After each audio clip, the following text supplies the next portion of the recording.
All right. Hey, Kim, how's it going? Hi, Megan. It's going good. Thanks for having me back. Yeah, we're super excited you're back on the show. And our show was so awesome not that long ago that we just had to have you back here pretty quick so we could follow up and catch up again. So, as we always start, Kim, what are you loving right now? So, I'm really loving my recent discovery of Topo Chico in the glass bottles instead of the plastic bottles, and the twist of lime is my all-time favorite. Hmm. A couple weeks ago, too, Costco had it in a big old case, and I went back to get more, and they didn't have it anymore. Just really disappointed. But it's awesome right now, especially in this hot Houston weather. You get a Hmm. nice cold lime Topo Chico and bust it open and enjoy it. Yum. Yeah, that sounds delicious. And of course, you probably already know my next comment is that I'm sure it's really good with vodka. I haven't tried that yet, although when we were drinking more LaCroix, I was doing lots of mixed drinks with those. So I'll have to dive into the vodka maybe a couple of weeks from now at my lake house. Yes. Yeah. Yeah, because you're being pretty good right now, I know. So, yeah, but I just love like Tito's and Topo Chico with fresh lime and even like a splash of kombucha. I Yeah. feel like I'm always talking about alcohol on the show. That's But okay. I feel like it's okay if I do it at our lake house. It's a little different environment. So yeah. over there, I'll have to dive into it. Yeah, Um, Lake House sounds like an environment that deserves happy hour, so I'm into it. the other thing it's not really digging, but I'm kind of proud of is that I finally got up on the wakeboard last weekend. I've been trying really hard. Yeah. So I finally stood up twice, totally ate it. And my 13-year-old thought it was hilarious, but I didn't care. But after the second time, I was just kind of floating in the lake, like, no, that hurt. I'm done. Please just Yeah. get me out of the water. But I did it. So now I got to figure out how to, like, what do I do once I'm standing? Because I had like no clue what to do once I stood up because I just was proud that I stood up. So it was cool. Yeah, you just got to find that balance where you just kind of keep riding it. And you got to be really cautious of the edge, like toe edge or heel edge, that's where you just eat it. So, Yeah, and my husband was going a little faster than comfortable, so I kind of panicked, like the boat's getting really far away from me, and he's pulling me real fast. So we're having to work out like how fast he needs to pull me and how I can manage it. So it was that's good. funny. Yeah, Yeah, you're like, babe, just go real slow. Okay, real slow, but not slow enough to where I don't have any momentum. right, right. So But it was pretty much fun. that slow. Yeah, it was good. So we're gonna keep working on it. I'll be up there for a month, second half of the summer. So I'm gonna keep working on it. That's amazing. Cool. Well, Yeah. you'll have to send me some cool pictures or let me know what tricks you pick up. Yeah, I'll try as long as I'm not like hurting myself and Yeah. Yep. I got to remind myself that I'm about to be 40, so my body doesn't quite work and bounce back like it used to. Yeah. Yeah. So speaking of that, tell me how keto's going for you. Because I remember a couple weeks ago on the show, we were talking about you just getting into keto. So I just want to hear, I want to follow up on that. Yeah, it's still going good. I had my nutritionist write me a second plan for me to have some variety with my meals. I like it. I still like the first plan better, so I'm kind of Mhm. still sticking to that one. Um, don't know like success wise because I'm not weighing myself hearing about that, but I still feel really good. You know, my stomach is still really happy. I think my gut health is doing well. Not having any issues of being tired, and that's a big one. I have noticed my workouts at the gym, my strength is definitely down. Um, I'm a big Olympic weightlifter. That's like what I love about CrossFit. I don't like cardio. Mhm. So when I would go to the gym, I would really focus heavy on my lifts and PRing my lifts and building my strength. But what we've learned is that I can build muscle mass like a mad woman, but I have a lot more trouble leaning out, mainly because of my hormone issues. So I'm kind of doing this to help me lean and lean to where I'm comfortable. And then we'll work on building strength and muscle back once I hit that point because we know that that's not going to be the challenge. The challenge is leaning out. So we've done some max lifts lately, and I'm just not there. Like, you know, pounds below on my hang cleans than my PR. And it was hard. It felt really hard. So that's definitely changed. But I know it's because I'm just, adjusting to having less carbs and not focusing on weight training. So Yeah. I mean, when you're doing CrossFit or just any type of heavy lifting, I mean, that requires more carbohydrates. So yeah. But it's been good because I've also worked on changing my mindset and changing my workouts to be more cardio driven. So I've taken all of the WODs and turned them into 45 minutes to an hour cardio. So I'll jump in the gym, I'll do the WOD that they've set for the day, usually reduce my weights so that I'm just moving constantly and not laying out on the floor dying. And then hop on the assault bike and just ride it out till I hit 45 minutes. Just a nice, easy cruise, keeping me in heart rate zone 3. And it's kind of nice. It's like a totally different mindset to be like, hey, I just did that whole workout and I'm not wanting to die. This is really good. yeah, So but it's totally mental for me. It's a huge change. I like it. Yeah. So I think it's helping. Yeah, and it'll pay off. You just also have to give it time, right? It's like, especially with something like that, it's not a marathon or it's not a sprint, it's a marathon. Right. So yeah, and definitely just getting into that mindset of getting into a little bit more movement in the cardio. It's tough too, especially when you don't like cardio, especially people that just like aren't into running or, they just want to lift heavy things and put them back down. That's it. It's funny too, because I was a collegiate swimmer. So for like 6 years, I was, training basically cardio. But cardio in the water swimming is totally different than going out for a run. I always kind of joke that swimmers aren't runners. We just don't. Running is not my thing. Running hurts my body physically. Put me in a pool, though, I could swim for days. It was nothing back in the day to do 8,000 meters in a 2-hour workout. I could probably handle that kind of volume in the pool again, but do you want me to go run a mile or two? It's not going to happen. I just don't like doing it. Yeah. It's like telling you to go run a marathon, Pretty much. Yeah. So, you were a swimmer when you were young, right? Because I know that we want to talk a little bit more about your journey, just kind of when you started your cycles and stuff. So I know that you were a swimmer when you were like 15, when you were super young. Right. So I swam normal summer league swimming every year. That was kind of how I learned how to swim and how I got started in it. And then I was going into high school. I had kind of quit everything. I hadn't figured out what I really wanted to do. And my mom said, you are going to a large school with lots of kids. You need to pick something. I don't care what you pick, but pick an activity. Just get involved so that you're not lost in the numbers. And I kind of scratched my head and went, I like swimming. Let's try swimming. So I started swimming in high school my freshman year, made varsity. And at the end of that freshman year, I thought, yeah, I kind of like this. I want to be better. I'm pretty competitive by nature, have been since I was a little kid. And I thought, I want to beat all the rest of these people. I need to swim more. So I joined a club team and started training at high school in the mornings and then USA club swimming after school. So I was training probably 4.5, 5 hours a day, and then meets basically all weekend, pretty much from Thursday through Sunday, because I was doing high school meets and then club meets on the weekends. So I greatly improved. It was amazing. And I thoroughly enjoyed it. And I was a butterflyer of all things, which was good, but sometimes you hate being a butterflyer because it's the hardest one. And it was my life for a long time. A lot of training, heavy volume, early mornings, cold water, traveling all over. My parents were super supportive.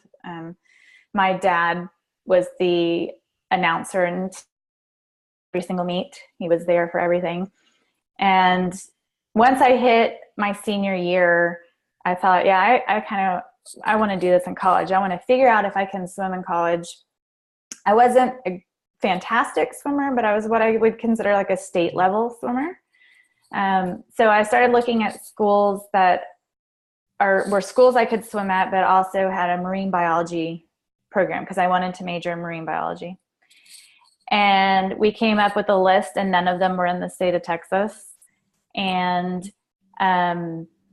we went from there. My dad and I kind of sat down and said, well, this one looks good. This one isn't feasible, but let's narrow it down, and then we'll go visit these schools. So I getting a guaranteed walk-on spot at UNC Wilmington, so North Carolina at Wilmington. It's a Division I school, but it's like a Division 1B. So it's a smaller, they were in the Colonial American Conference at the time when I was there. So that kind of led my athletic swimming journey. Through that whole thing, I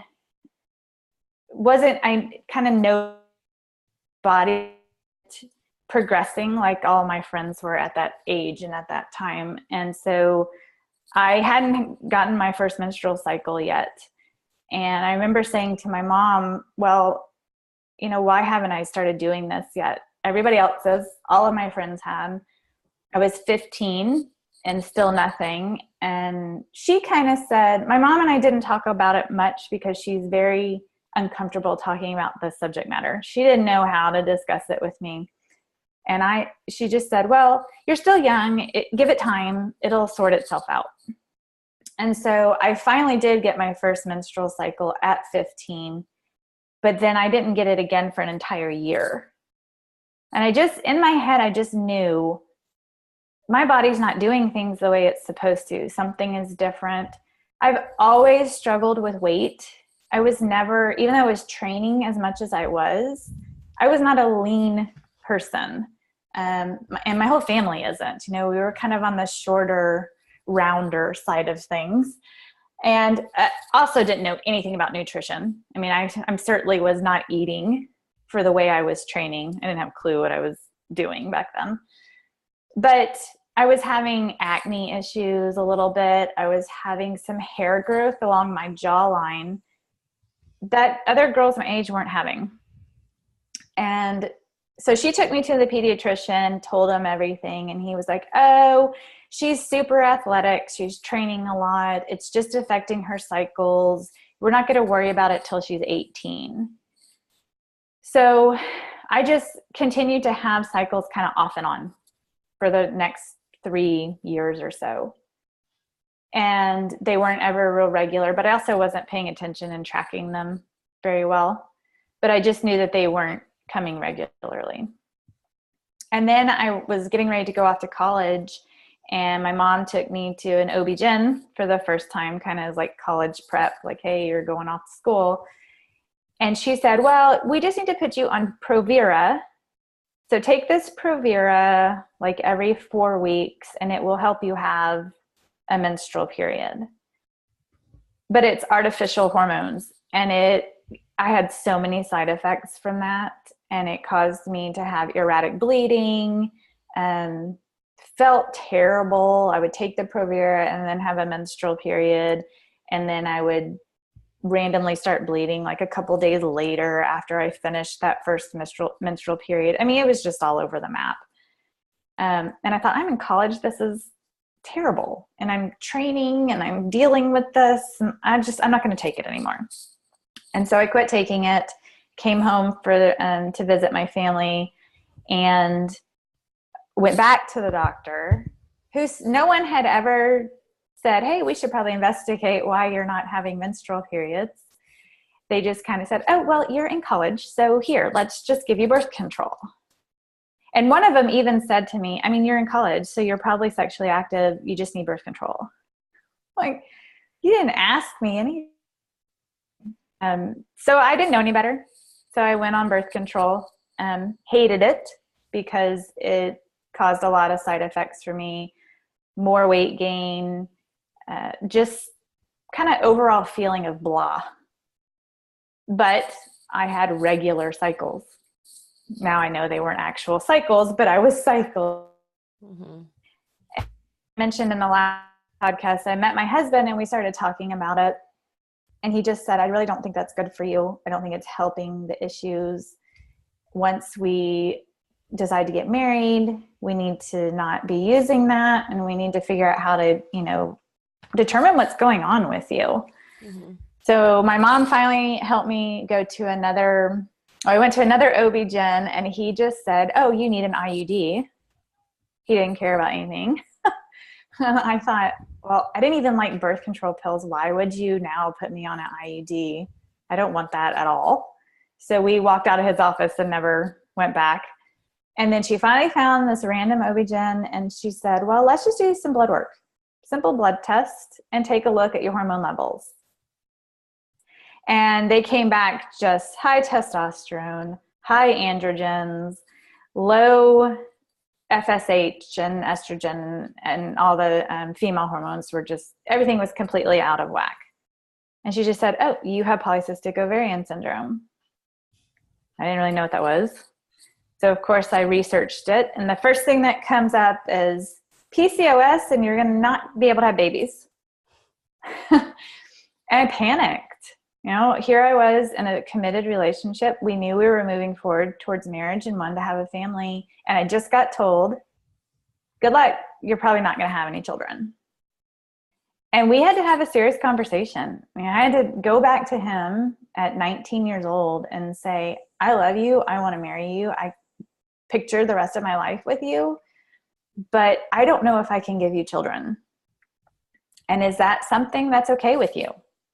Because if it's not, then I don't know if we can continue this relationship. And he said, he's awesome. And he just said, it doesn't matter. We'll find other ways to have children if we can't physically have our own. You know, there's other ways. Okay. More reasons why I'm marrying you. This is great. Yeah. So, I didn't do anything. I just moved. I went off of all medications. Cycles were super erratic and basically non-existent. I really never had them. And I wasn't what they would call classic PCOSer. I wasn't morbidly obese. And this was back in 1990. This will age me. 99, 98, 2000 maybe. And they looked for a specific type of person to diagnose them with PCOS. Morbidly obese, lots of facial hair, irregular cycles.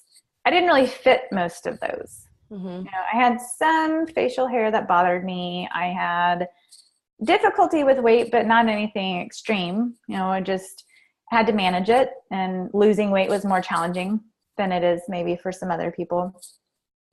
And the irregular cycle factor. And then the blood work component. Nobody ever thought to do a transvaginal ultrasound and actually look at my ovaries and see if they were polycystic until after I was married and we moved to the south side of Houston, and I found my local OB-GYN here. And when I went to see her for the first time, she said, well, let's do an ultrasound first, and then I can definitely diagnose you. And she did the ultrasound, and she went, oh my gosh, yes, you have the most classic looking polycystic ovaries I've ever seen. She ran the blood work again and said, your blood work numbers correlate with your ultrasound looking like it looks. But then she goes, so let's just do metformin. We'll put you on metformin because that's what we use if you don't want birth control for polycystic ovaries. We'll put you on metformin. And I asked her what it was, and she said, well, it helps regulate your blood sugar, and it's a medication they use for diabetics, and it regulate. And it didn't do anything. She never checked me for the insulin resistant component, anything. She just put me on metformin, and it made me horrifically sick. I mean, it tore up my GI tract. And after a couple months, I was like, I'm not taking this. This is terrible. I feel awful. It's not helping me have any type of cycle whatsoever. Why am I doing this? So I went off of it, went back to her, and I said, you know, we really want to get pregnant. This is our goal. And she said, okay, well, the next step would be to try Clomid for you. So we'll put you on Clomid. It's an ovulatory inducer. So it does have higher risk of having multiple births. So, but multiples meaning like twins, not triplets and quadruplets. But you do have a higher chance of having twins. It's like, hey, I'll take twins. You know? We'll take anything at this point. You know? I tried that. It took a couple of months to figure out the dose that actually would induce ovulation for me. And it was a pretty high dose. And the main side effect was weight gain. Awesome. And hot flashes. So here I am at 24, taking this medication, hoping that it helps me to get pregnant. And I'm walking around having hot flashes like I'm a 55-year-old woman. Yeah, it was terrible. It just, It did help me ovulate. Mm-hmm. I learned later, once I became a practitioner, I learned more about all of this stuff, that one of the side effects of Clomid is that it can reduce cervical mucus production or make your cervical mucus more like hostile environment. So here you are taking this medication to help you ovulate and help you get pregnant, but it's inhibiting your mucus, which is like the most important thing to help you get pregnant. So I did 6 rounds of that Clomid and I never got pregnant on it. And after 6 rounds, she said, well, this is beyond my scope. I need to send you to a fertility specialist. And so she kind of handed the business card and said, I know you don't really want to go to an in vitro fertility specialist, but this is all I've got. Like, just go. He does other stuff. Go talk to him. And so we hesitantly went, and we're pretty upfront with him. You know, we're not going to do artificial technologies. It's not a choice for us. We just don't feel like that's what we are going to do. So what else can you offer? And he said, well, first I need to check your husband's and do a semen analysis for your husband. And my husband said, well, that's great, but you'll have to take it from my wife post-intercourse because I'm not going to just give you a sample. And he almost laughed in our face. But he said, okay, I'll do that. So here's what we'll do. It was horribly conducted. We had intercourse in the morning, and then I was supposed to not go see him till the afternoon so he could collect semen. Well, by then it was basically gone. And he said at that point, well, it's both of you. You have your polycystic issues. You're not ovulating. Your husband has little to no sperm. So the only option I have for you is artificial technologies. And we just told him, thanks, but no thanks. We'll move on. We're not going to do that. And it was tough. It was super tough. It took me probably a solid 2 months to come to terms with what we had been told. In the meantime, I thought, I've gained a lot of weight because I've been on all this Clomid. I need to get that under control. I also need to get a better paying job so that we could start saving for possible adoption if that's the route we're going to go. So at the time, the South Beach diet was a big deal. And I bought a book and I read it and I thought, well, this is kind of cool. This is low sugar, kind of low carb. That kind of is in line with things I'm reading about polycystic ovaries. I should probably give this a shot. And I did, and I was good with it. Exercise at that point was kind of a joke. Didn't really know what I was doing exercise-wise, but I dove into the diet and I lost a good 30 pounds, probably over a 4-month period, and randomly got a menstrual period, just out of the blue. I thought, well, that's interesting.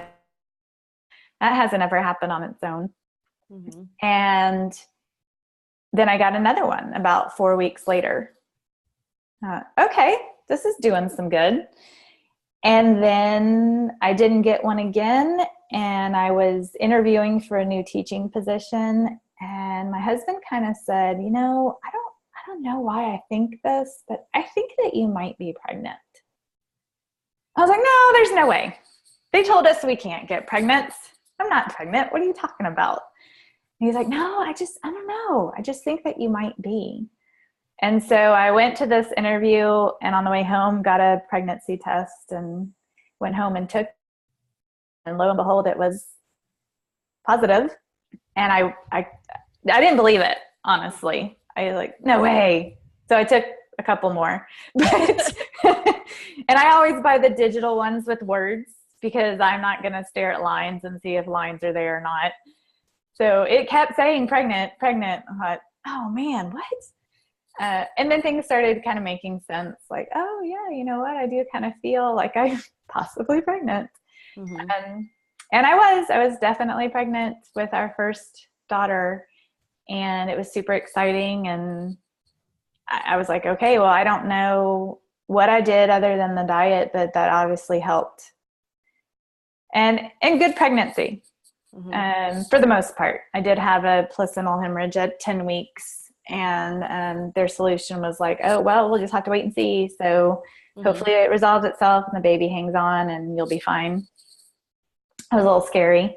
And pregnancy after 3 years of infertility is different. It's a totally different ball game mentally.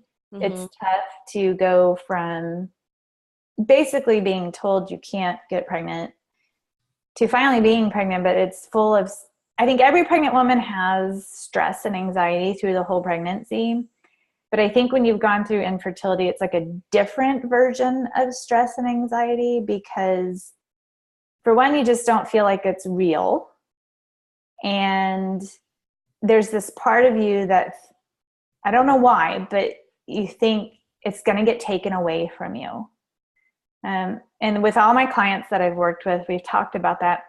And they all kind of say the same thing. Once they finally get the positive pregnancy test and the doctors confirmed, like, yes, you're pregnant, it's still surreal. It's kind of like, I don't really understand, because you told me that this almost wouldn't happen. And I tell them, you don't ever relax completely until you're holding that baby in your arms, because anything can happen in any pregnancy, whether you went through infertility or not. So it was a really weird emotional, mental game through that whole pregnancy. But she made it here just fine at 38 weeks, an 8.5 pounder at 38 weeks. Had her all naturally, not necessarily on purpose, just kind of happened that way. Proud that I was able to, but it was rough. But fast. It was 5.5 hours labor. She came pretty. And then after having her, I was not able to breastfeed. And this is an interesting correlation I've learned about over the years. A lot of polycystic women have difficulty breastfeeding because of our hormonal problems. We have difficulty manufacturing to feed our babies. And so I tried really hard. I really wanted to breastfeed her, and I tried really, really hard. And since she was a big baby, she had low blood sugar when she was in the hospital, and they were super adamant about supplementing her with formula to get her blood sugar under control. I didn't know what else to do but say, okay, go ahead. And I was trying to breastfeed, and I did everything. I met with a lactation consultant. I took prescription meds to help induce. I took herbal supplements. I was pumping every 2 hours if I wasn't feeding her every 2 hours. And I never produced more than an ounce of milk. And it was rough. And I tried for 4 weeks, her whole first month of life. I tried to feed that baby from my breast, and it finally took its toll. And I just said, I can't do this. I'm not enjoying my baby at all. And so I stopped, and I said, it's okay. You know, there was that process of accepting that, because it is kind of a hit to your womanhood, because you feel like my body is made to do this, and I'm trying, and my body's failing me, and I'm failing my baby because I can't feed them like I'm supposed to. But I had a fantastic lactation consultant that said, look, Kim, you've done absolutely everything that we could possibly do. Sometimes it's best to just let it go, and she will be fine as a formula baby, and you will enjoy being a mom and being a newborn mom more if you're not worrying about doing all that. So we moved forward from that, and it was incredibly helpful. But I never even thought that maybe my PCOS would contribute to making breastfeeding a challenge. I just thought it would happen and wouldn't be a problem. So that was a big lesson learned. Mm-hmm. That's And then, awesome. yeah, What a cool story. I'm still blown away that your husband was the one who told you that he thought you were pregnant. Because usually as a woman, you feel these things, I guess, intuitively. So I just think that that is so awesome that he knows you that well. I thought that was super yeah, cool. it was cool. I mean, I don't know, because when I ask him about it now, I don't know if it's been so long, so memory is fading, what it was that made him think that I might be. Mm-hmm. And after he said it, and I took the pregnancy test and it was positive, I remember looking up in the mirror going, oh yeah, you know what? Like my breasts are a little different than normal. And oh, they kind of hurt. And, I didn't have a lot of morning sickness, but I did have some physical changes, and it made sense. Mm-hmm. But when you don't have regular cycles and you're told that you probably won't have biological children, Mm-hmm. then you don't think, your mind doesn't go there. I didn't go there at all when I didn't get another period. I was like, oh, well, here we go. I'm not cycling again. And when I went into the doctor, they were like, any idea how far along you're? I'm like, I have no clue. I have no idea when I got pregnant, because I didn't have regular cycles. There was no way to date it other than ultrasound and trying to sort it out. Mm-hmm. And interestingly, she gave me a due date of January 26th. Doesn't seem right. I think it's earlier than that. And then towards the end of the pregnancy, she kind of adjusted it a little bit, but she was born 2 weeks, according to them, 2 weeks early. But according to what I thought, she was born right when she was supposed to be. I'm glad she was, because if I had gone 2 more weeks, she would have been a 10-pound baby. So, right. Yeah. And you weren't charting your cycles yet because you hadn't found the Creighton model. I was not. No, I was. Mm-hmm. I did do a little bit of basal body temperature taking for a while, Mm-hmm. which with polycystic ovaries is kind of a headache and pointless, because if you're not ovulating, you don't have progesterone-induced temperature shifts to show you ovulation, because you're not ovulating. So I would wake up every morning at the same time. I'd set my alarm on the weekends, and I would take my body temperature and I would graph it. It was helpful when I did the rounds of Clomid, because it did actually change when the Clomid made me ovulate. So I do actually still have them, some charts of the Clomid causing that shift in my temperature. And that's kind of cool. Mm-hmm. And that's how I knew it was working. Plus I was cycling because of the Clomid. Mm-hmm. But no, I wasn't paying attention to anything. Okay. Because I didn't know. I just knew I would track when I had a period. Mm-hmm. And then that's it. I didn't know or understand anything about cervical mucus and its role or its importance. My husband and I were just enjoying being married. We didn't focus on timed intercourse or anything. We had done that when I did the Clomid, and it becomes very rigorous and very mechanical. And the spontaneity and the other aspect of marriage with intercourse kind of goes out the window. And so it was nice to step away from that and not worry so much about it. And, maybe that played a role in it too. Maybe my stress was reduced, and, we weren't so heavily focused on it because I was told I couldn't have children. So I didn't worry about it. Yeah. Stress is a big one. I mean, being a functional medicine practitioner, that is like a huge topic that we're trained on, and we work with all of our clients day in and out. So definitely probably had a big part of it. Now, the other thing that I wanted to ask you about was, I know that we've talked previously about the surgeries that you had, especially relating to PCOS. And I'm sure that that played a part in, the pregnancies and that being able to happen. So can you talk to me a little bit more about the surgeries that you had? Sure. So I didn't end up having the surgeries until about when that baby was 8. So about 8 years later. So during that time frame, I had learned about the Creighton model, and I had gotten connected with the practitioner that I worked with and the doctor that was able to help me with some hormonal support. So first they started me with the bioidentical progesterone support to just regulate my cycles. And sometimes doing that progesterone will help the body ovulate on its own. I never really showed signs of doing that, but the progesterone kept me having regular cycles, so I wasn't having uterine overgrowth or going extended periods of time without a menstrual cycle or suffering from severe PMS.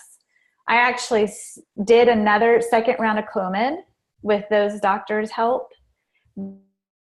Also Clomid with a mucus enhancer to help combat the side effect of Clomid. So I did Clomid with a high dose, but with the mucus enhancer. And on the 4th cycle, I did get pregnant. But unfortunately, I miscarried that baby about a week after I found out I was pregnant. And that was tough. You know, we had told everybody, told our daughter, and that was a hard one. So after that point, we kind of moved on from it. I didn't really want to do the Clomid and stuff anymore. And I just stayed on the progesterone support to regulate my cycles and keep my PMS under control and keep me healthier.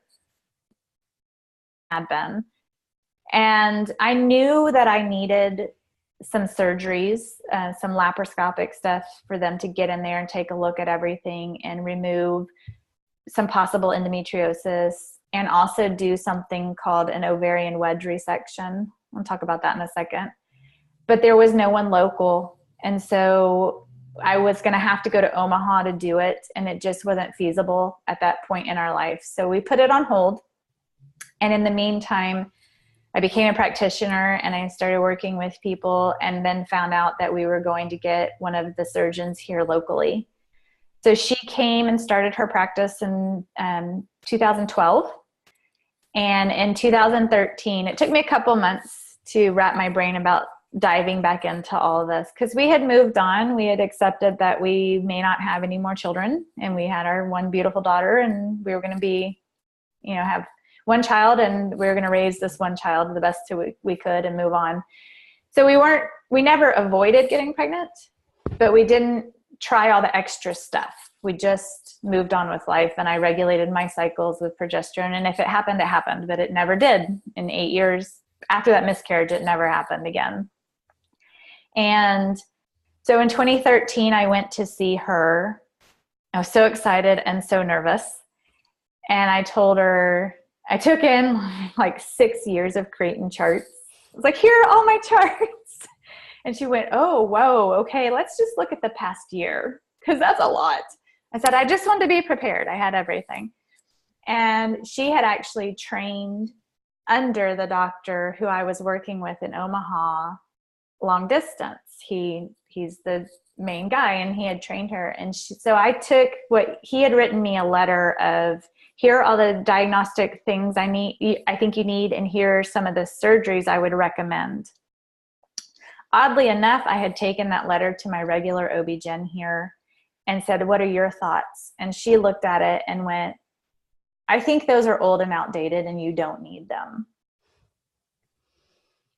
And I went, well, I don't agree with you on that, but thank you for your perspective, and kind of left. And I just kept going to her for my annual exams. And then this new doctor showed up. And so I took it to her, and she said, if the big guy says this is what you need, this is what we're going to do. And she said, and you need it now. We need to get you in now. So I was all set for March of 2013. And she was with her second baby, and I got a phone call saying she's going on maternity leave. We got to push your surgery to May. And that was a tough day, because I had been ready to go. And that emotional game of being prepared and then somebody kind of pulling it out from underneath you was tough. And I was like, man, I got to wait now 2 months. But okay, I've been waiting 6 years. I can wait 2 months. It's not the end of the world. So I went in May to have robotically assisted laparoscopic surgery. So I have 5 little scars on my belly where they went in with the laparoscope. And she found some areas of like stage 1 endometriosis and removed those. And then they do something for PCOS called an ovarian wedge resection. And this is going to be a very basic explanation of that. But you could probably look it up online and see kind of what it looks like. But they basically polycystic ovaries are larger than a normal ovary, and they're full of all these little cysts that are just sitting on the ovary and stressing out the ovary. So with a wedge resection, they go in and they actually cut out like the middle wedge of the ovary. They remove the middle portion of the ovary, and remove a bunch of cysts that are there. And then they put the ovary back together and reduce it to a more normal size. And they're not sure why, but in doing that, it actually rewires how your brain communicates to your ovaries. And your brain goes, hey, these are normal. We're going to start functioning like we're supposed to. And it kind of just helps it start that ovulation process and manufacturing your own form of hormones. It's not a cure. There is really no cure for PCOS, but it is definitely a tool that helps reduce the stress of the ovary and make it a more normal functioning ovary. So I had that on both sides, on both ovaries, because both of my ovaries were very cystic and very enlarged. And then she also did some other stuff. One of my fallopian tubes was closed off, and she was able to go in and open that up. And also found that I had a lot of uterine inflammation going on caused by a low-grade infection. So she took a portion of that and cultured it, and then treated that with some targeted antibiotics for both me and my husband, so that it would take care of clearing up that inflammation and that infection that was causing that inflammation. So it was about a 5.5 hour surgery. It was the biggest thing I'd ever gone through, but recovery was good. You know, wasn't terrible. I was back in the gym CrossFitting at 4 weeks, modified, but I was there. And I had also gone paleo at the time. This is an interesting, another like diet aspect that you would like, Megan, because of your nutrition side. Mm-hmm. But I had started CrossFitting a year before, gotten pretty healthy, pretty lean, leanest I had been at this point, and dove into doing some Whole30s and paleo lifestyle. And I really feel like because of that nutrition side of things, my recovery went really well. Because I've had a lot of clients go through the same surgery and their recovery is rough. Mm-hmm. And they haven't focused on their nutrition side of things. So it definitely made a big difference. And I was able to get back in the gym at 4 weeks and start exercising modified. In the meantime, I had the surgery, and the way that my life works, I started a menstrual period the morning of surgery, because that's how I roll. I can't do anything normal. So I started the cycle in the hospital the morning of surgery, and had the surgery. Exactly 2 weeks later, thought that my ovaries were going to just jump out of my body. They hurt so bad.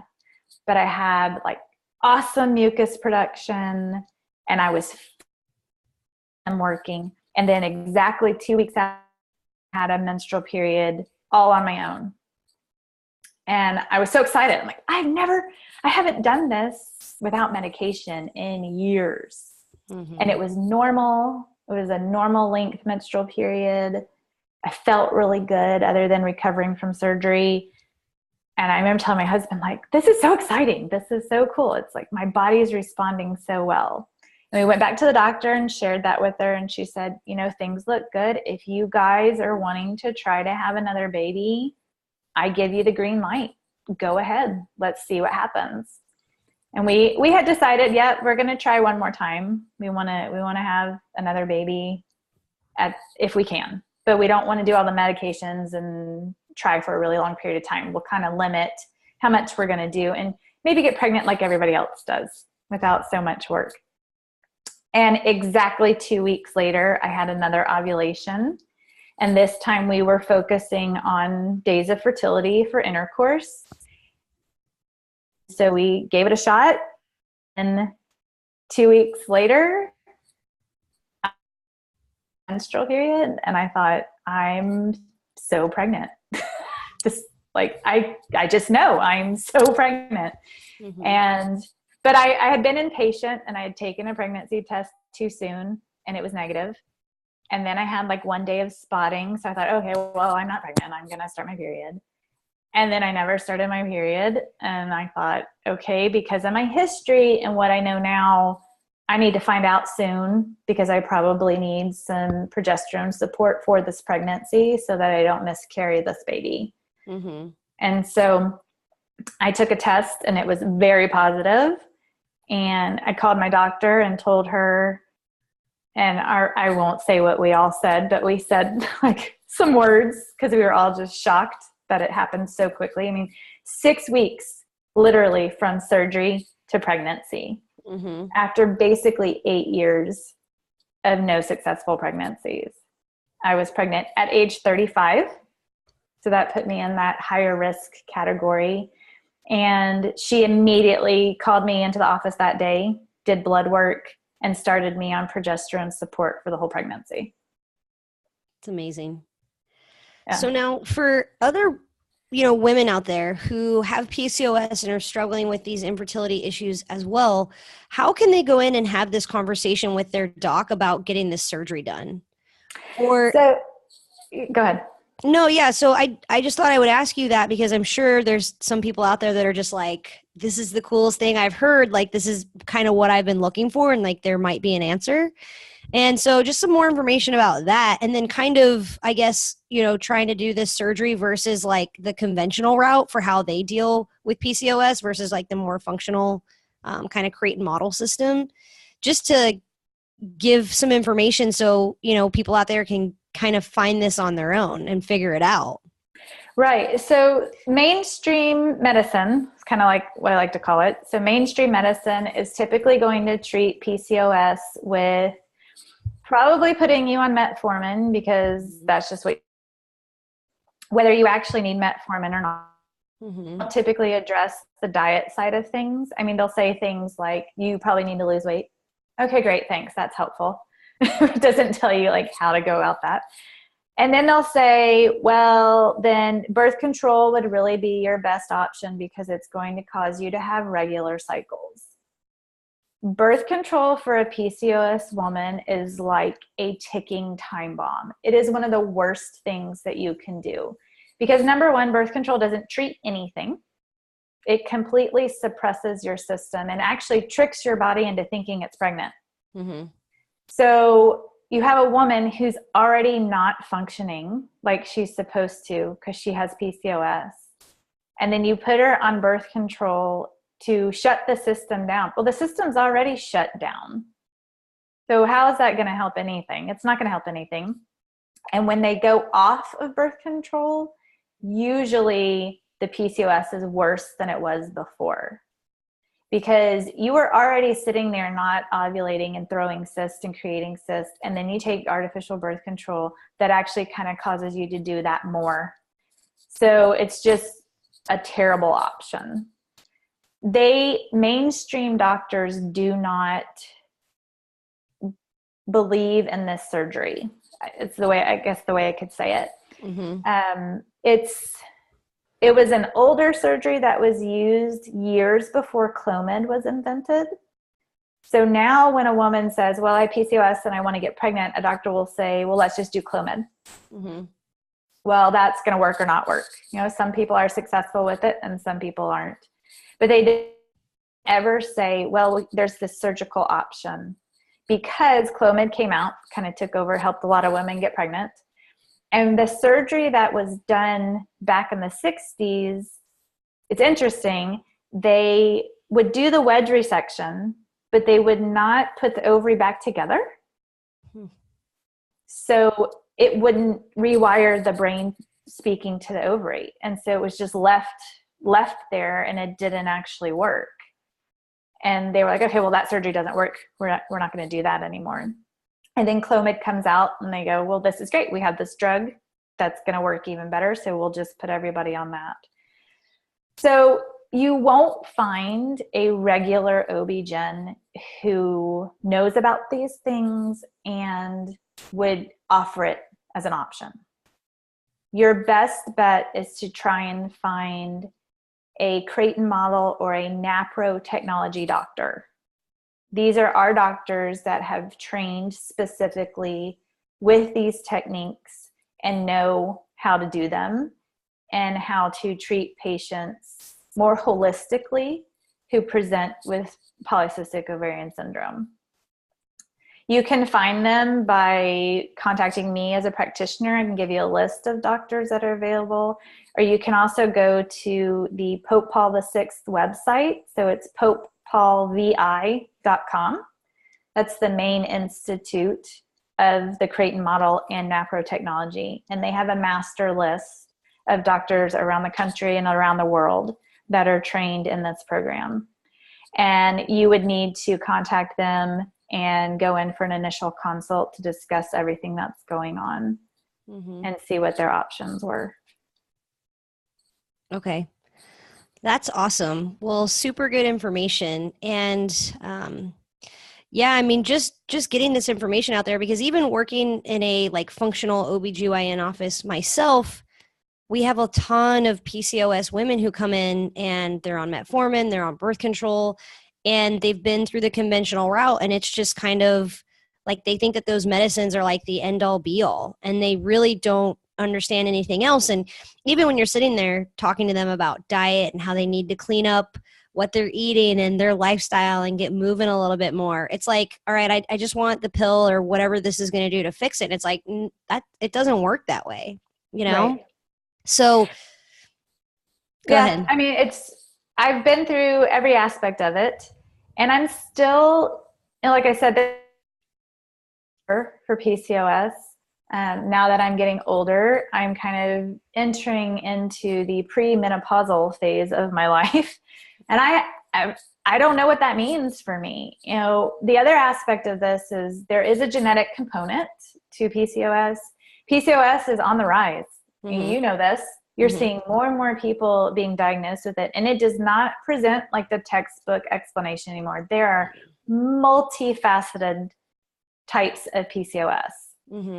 I have people who have cystic ovaries who have 5 babies and had no trouble having babies. And then I have people who are barely cystic and they can't get pregnant for the life of them. You know, they're having more trouble than you can imagine. So it's not how it used to be, but it is easier to diagnose because we have the technology and we do have doctors who are more knowledgeable about it. We do have the nutritional side of things that we can work with because we know more about the impact of nutrition and PCOS women. And then we have our specialized doctors who can offer an alternative to the mainstream medication options. So it's not how it used to be. And, you know, I'm pretty much convinced that my mom had it. She was never officially diagnosed. She had all kinds of irregular problems throughout her life, difficulty getting pregnant with my brother, got pregnant with him, then surprise, 2 years later, there I was. But she ended up having a full total hysterectomy at age 40 because of heavy bleeding and irregular cycles and massive problems. And she's never been the same since then. And so I have nothing to go off of. I don't know. She didn't go through natural menopause. She didn't have these options available to help her work through all of that. Her thyroid quit functioning. I mean, she's type 2 diabetic now. I mean, she has so many issues since having that hysterectomy. And I know that that was the major contributing factor to her. And that was one of my motivators. I don't want to do that. I've seen what she's gone through, and I don't want that to be me. So I need to find something that's better, that's going to actually help treat what's going on with me. And, you know, not cure it, but get me to the best possible, healthiest point I can be, and learning enough about it so that I can manage my PCOS the best that I can. And over the years, I've gone on and off hormone therapy again. You know, it's kind of cyclical, and my body will function well on its own for a while. And then it just, I kind of like to say, it just kind of likes to be cystic for whatever reason, and kind of make all my hormones plummet and cause some issues. And so thankfully I have this doctor that I have a great relationship with and I can go in and see her and say, look, things were good for a while, but now I'm back here. What do we do? And typically for me, I cycle on and off progesterone because that works well for me. There are some other treatments that they can use, but that's the one that I've responded the best to. So I will just go through, I cycle on and off of it when I need it and help me get back on track, and then go off of it and see how I do without it. Very cool. Well, Kim, this has been awesome. So I know we're wrapping up to our hour here. So just real quick, I want to make sure that everyone can know where to find you. That way they can get a hold of you, and they can either, work a little bit closer with you, or definitely find a doctor or another practitioner that they can work with, because this has just been such valuable and awesome information. So of course, thank you again for taking the time to share this, but let us know where we can find you. Sure. So easiest place would be to go to my website. So it's fcfortbend.com, fertilitycarefortbend.com. Or you could just email me directly. It's kim.broussard@fcfortbend.com. Do a Google search. I come up Instagram, Facebook, Fertility Care Fort Bend. You get the trend here. It's all the same name. Yep. So I'm in Fort Bend County in Texas. So if you just look up Fertility Care Fort Bend, then you will find me. And like I mentioned on the last podcast, but if they didn't listen to it or didn't know about it, I teach long distance. It doesn't matter if you're local or not. I can help you out, even all over the world. I've got people in different time zones, and we make it work. So I'll hook you up. Yep. Cool. Yeah, reach out to Kim, guys. She's amazing. You guys all know she's my practitioner, and I'm just in love with her in the Creighton model. So give her a shout. All right, guys. Well, thanks for listening to the show today, and thank you so much, Kim, for being on. I just love talking to you, so we'll have to do this again. I will be glad to do it. Thanks, Megan. All right. Thanks, Kim.